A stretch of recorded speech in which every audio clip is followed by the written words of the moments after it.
DZRD Sunshine Radio Report!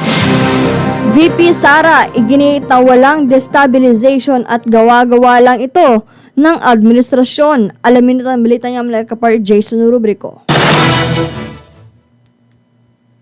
Sa gitna ng mga nagpapatuloy na kilos protesta, binigyang diin ni Vice President Sara Duterte na walang planong patalsikin ang gobyerno at ang mga lumalahok dito ay simpleng nagpapahayag lamang ng kanilang saloobin at pagkadismaya.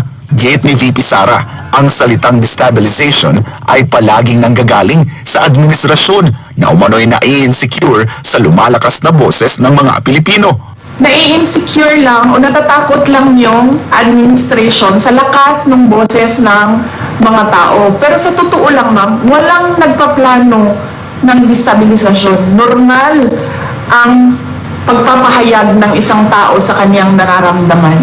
Ang pansin ko, yung destabilization na word, na salita, nanggagaling siya lagi sa administrasyon.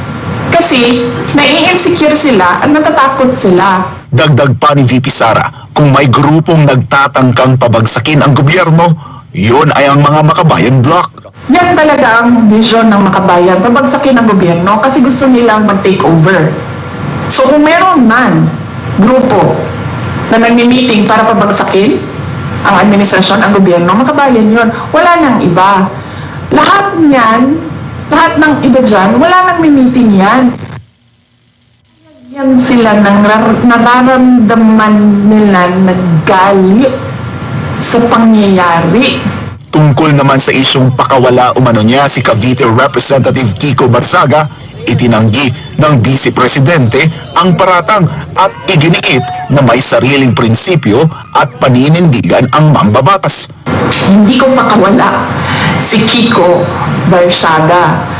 Sa tingin niyo ba, sa personality ni Congressman Kiko Barzaga, isa siyang tao na ma-handle ng kahit sino man. Diba? Nakikita niyo naman yung kanyang independence sa pag-iisip eh. Nakikita niyo din yung kanyang lakas ng loob. Nakikita niyo din yung prinsipyo niya. Ayon pa kay VP Sara, hindi lang matanggap ng administrasyon na may mga taong hindi natatakot at hindi nabibili ng pera at karapatan ng bawat Pilipino na magpahayag ng kanyang saloobin sa ilalim ng kalayaan sa pananalita. He is his own person, he has his own principles, and he has his own free will.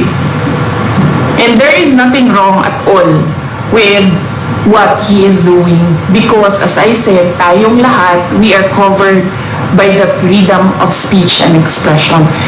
Unfortunately, meron tayong administrasyon na hindi nila matanggap na meron talagang mga tao na number one, hindi natatakot at number two, hindi nabibili ng pera. Para sa Diyos at sa Pilipinas kumahal, ako si Jason Rubrico, SM9 News.